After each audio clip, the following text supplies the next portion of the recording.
simples, Até popular. 250 metros de área quadrada. Exatamente. E na verdade não chega a isso. O que acontece é que às vezes imóveis grandes, imóveis de luxo, eles dificilmente não são questionados.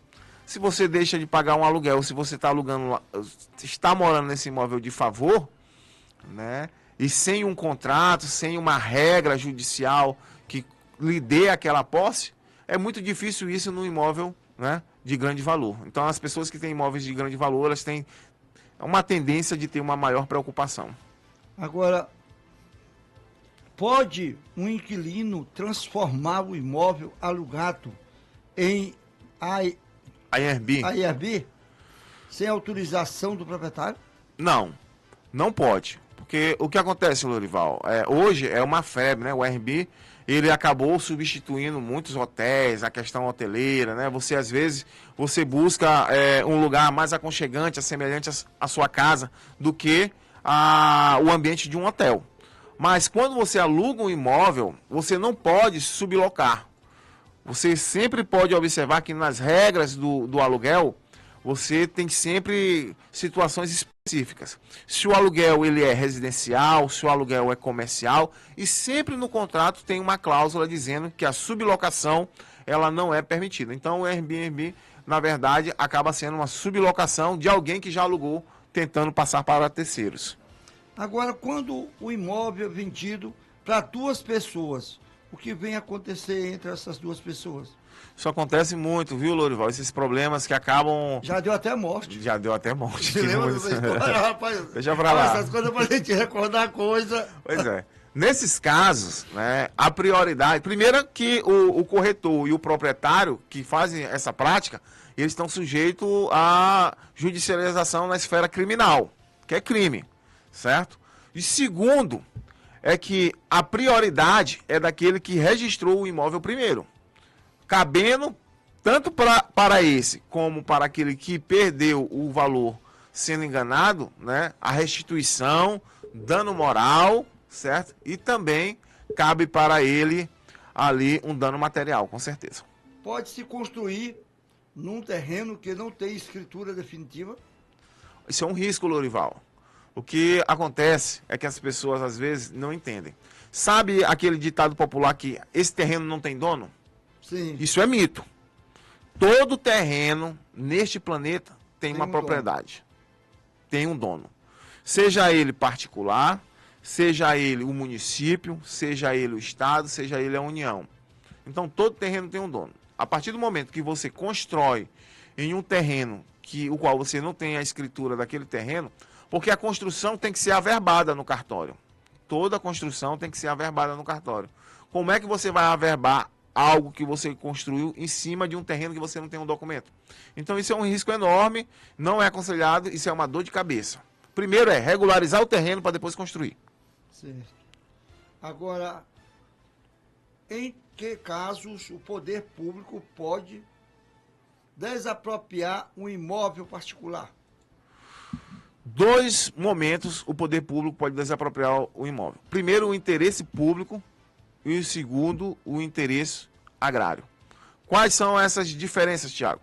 Vou supor, Lorival, que você tenha um terreno e que ele esteja na beira, vou falar no ditado popular, na beira de uma pista que precisa ser duplificada para melhor o tráfego de veículos. O que acontece? Aquele terreno ali, ele está atrapalhando um interesse, é um terreno particular, mas está atrapalhando um interesse público. O Estado, a União, o município, ele pode lhe indenizar, certo? Para poder ampliar o interesse público. Ou então você tem um terreno que serve para fazer uma praça. Aquele terreno seu, ele pode ser, né, desapropriado, mas você tem direito a uma indenização. Dependendo do valor da indenização, se você não concordar, cabe você judicializar, né, pedindo que seja pago o valor. O certo é ser pago o valor de avaliação comum daquele imóvel. É possível anular um leilão de imóvel arrematado por um preço muito abaixo do mercado? É possível. Eu só lembrei de um outro detalhe bem aqui sobre a desapropriação, que eu falei sobre o interesse agrário. Sabe aquela história que o cara tem do Movimento Sem Terra? Sim.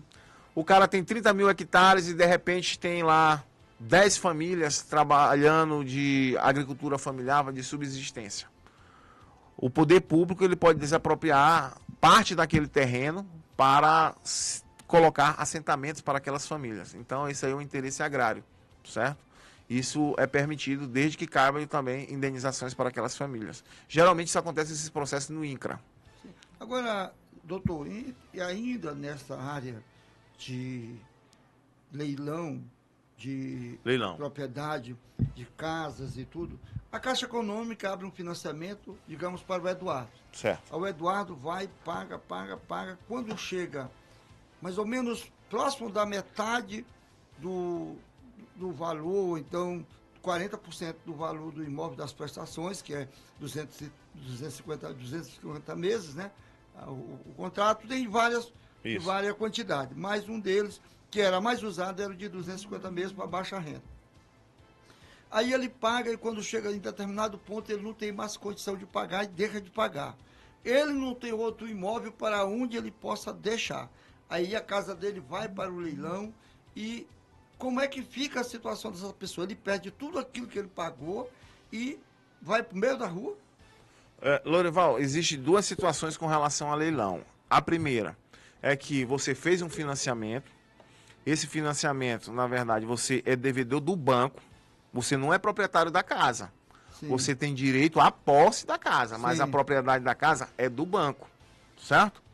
O segundo ponto é quando você é proprietário daquela casa, você faz um financiamento, um empréstimo e dá aquele imóvel de garantia, certo? Isso aí é uma outra situação. É uma outra situação, mas os dois você deixa, né, como garantia a casa. Um é que a casa é do banco e você tem a posse, e o outro é que você pegou um financiamento com o banco e deu a casa de garantia, certo?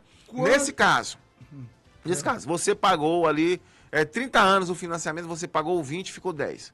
O contrato, ele é claro, com algumas cláusulas, inclusive da cobrança.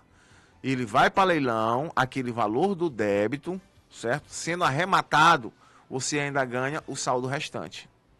Só que o imóvel, ele não pode ir para leilão desde que não seja arrematado no mínimo 50% da sua avaliação.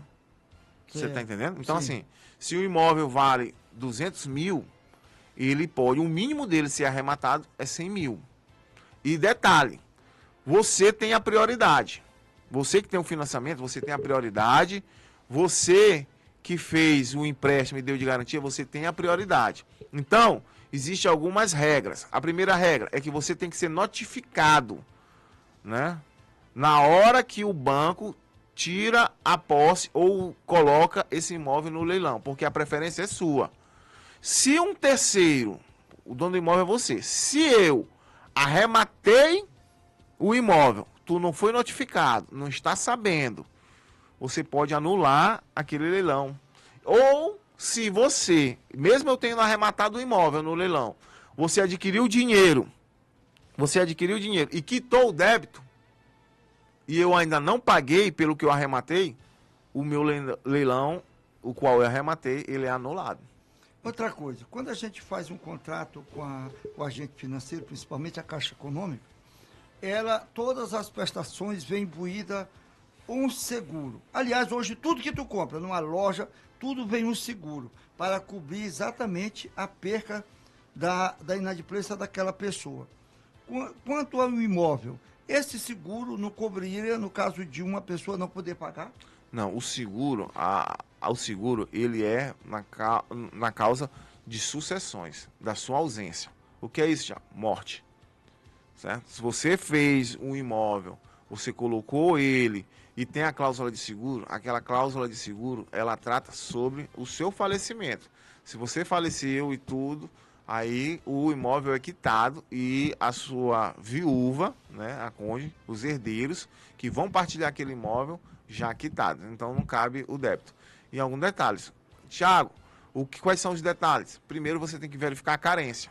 Esses seguros, eles possuem carências. E segundo, é o tipo de morte. E a outra suicídio não cabe. Sim. A outra situação agora aqui estão anunciando aqui na região do Maiobão a devolução de um seguro para os moradores do Maiobão do Paraná e tem até outra localidade. O que é isso? Lorival, eu já ouvi falar, né? Nós temos escritório aqui no Maiobão, já ouvi falar. Carro de som passando anunciando. Inclusive carro de som passando anunciando, falando de escritório. Primeiro que essa captação, se existe um escritório judicializando isso, essa captação, não é legal. Ela é ilegal perante o Código de Ética da OAB, certo? Segundo, eu nunca ouvi falar. E isso me gera uma preocupação, porque eu já conversei com outros colegas a respeito disso. Me parece que é um escritório de fora. Aqui são pessoas que não têm conhecimento nenhum imobiliário e conhecimento nenhum jurídico, que estão pegando os documentos de moradores de conjuntos habitacionais, falando sobre essa questão. Aqui no canto aqui próximo da rádio. Falando sobre essa questão de seguro. Segundo, a gente sabe que hoje existem grupos aí criminosos, e eu não estou aqui acusando ninguém, nem dizendo que seja o caso, mas que é necessário uma atenção muito grande por essas observações que eu estou fazendo, que a pessoa procura a informação da OAB. Exatamente, é bom procurar informações da OAB, dos órgãos, em cartório, né, onde tem o documento do seu imóvel, porque eu não encontrei ainda ninguém que tenha conhecimento desse tipo de prática. Eles estão alegando que teria uma próxima audiência de conciliação marcada, e quem não tivesse nessa ação, nesse polo passivo, não teria direito a ganhar esse seguro, mas qual é o valor? Ninguém sabe. Então as pessoas vão lá, entregam os seus documentos. A gente sabe que hoje existem tanta gente se passando por escritório, tendo posse de alguns documentos, e depois ficam cobrando, dando golpes, cobrando, dizendo que estão precisando de certa quantia para poder ser liberado o valor X. Eu olho com desconfiança isso tudo. Não estou dizendo que se trata do caso, mas eu gostaria que essas pessoas, antes de entregar seus documentos pessoais, pudessem se informar melhor. Agora, vamos voltar para o nosso assunto, que já está terminando o nosso tempo. Como funciona a herança de imóveis ocupados por terceiros? Olha, na verdade, tem direito, né? Eles podem entrar com ação de reingressão. É aquela mesma situação de alguém que arremata um imóvel e esse imóvel está ocupado, né? Que você tem a propriedade, mas você não tem a posse, certo? Desde que essa pessoa também não tenha direito ao uso capião. Porque às vezes o imóvel já caiu em uso capião, aí já era. Quais são os impactos legais quando o imóvel comprado na planta atrasa por anos? Lorival, o primeiro impacto é a rescisão do contrato. A gente observa muitos empreendimentos, né? Eles são sonhos. Primeiro que a moradia é um sonho. De você morar de forma precária, de você sair do aluguel, de você sair da moradia de favor. Então, a moradia, né? Dizem que a casa própria é o maior sonho da pessoa. E muitas das vezes você assina um contrato para a entrega de um imóvel futuro com previsão de 2 anos. Quando você pensa que não, aquele imóvel já está além do prazo, já está com 5 anos e não foi entregue. Cabe rescisão do contrato, né? Tem que ler o contrato direitinho. Você tem direito também a danos, né? Aí um processo de indenização por danos morais e danos materiais também é observado, e que você tem direito de judicializar aquele contrato. Um condomínio pode impedir o morador de alugar o seu imóvel para terceiros? Para terceiros? Olha, um condomínio, ele não pode impedir você de alugar o seu imóvel, mas você tem que observar algumas regras. Eu falei agora há pouco sobre a febre que é esse ANIRB, né? Então, muitas vezes você tem um imóvel e você não faz o aluguel, né, tradicional, que é aquele para uma pessoa física com um prazo de duração. E essa situação de alugar por ANIRB, às vezes, Lorival, causa problema, porque a gente sabe que hoje a criminalidade está solta. Então, muitas pessoas alugam esse imóvel com esse intuito, mas na verdade ali é para fazer crimes, tráfico, prostituição. Aí você tem que obedecer também às regras da Assembleia de Condomínio.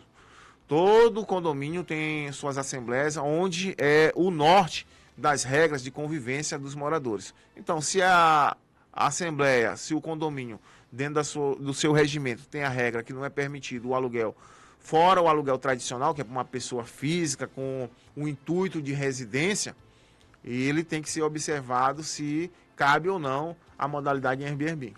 Agora, vamos supor que tem uma área ocupada, dentro dessa área existem vários imóveis, onde deles já foram concedido uso capião, que está dentro do padrão. Outro imóvel pode ser impedido de ter uso capião? Não, a não ser que essa área ela esteja desmembrada. Muitas das vezes você tem uma área, ela está desmembrada. Vou dar um exemplo. A gente usa muito a questão da regularização fundiária nos municípios. Aqui Passo do Lumiar teve bastante, né? Desde de vários prefeitos que passaram por aqui. Desde o Dutra já vem para cá. Por quê? Porque Passo do Lumiar tem uma área de ocupação muito grande. Então, várias pessoas, tirando aqui o Maiobão, que é um conjunto habitacional, outros como o Paraná, existem áreas de ocupação, vilas,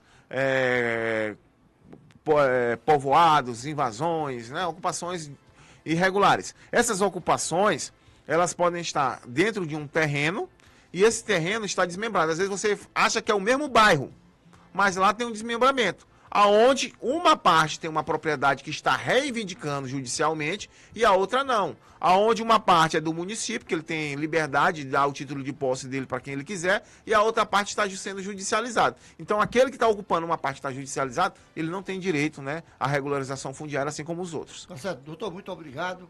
Mais uma vez, convidamos todos os nossos ouvintes para no próximo sábado estar conosco. Obrigado pela participação de hoje. Lourival, um prazer imenso poder estar aqui tirando as dúvidas com relação ao direito para todos os nossos ouvintes e principalmente para o cidadão luminense. Forte abraço. Um abraço a todos. Fica aí que o pastor Jorge Luiz já está a postos para iniciar o programa Fazendo Missões. Um abraço a todos e até sábado, se Deus quiser. Eduardo está aqui marcando colado. Cultura FM, frequência modulada 106,3. Emissora pertencente à Fundação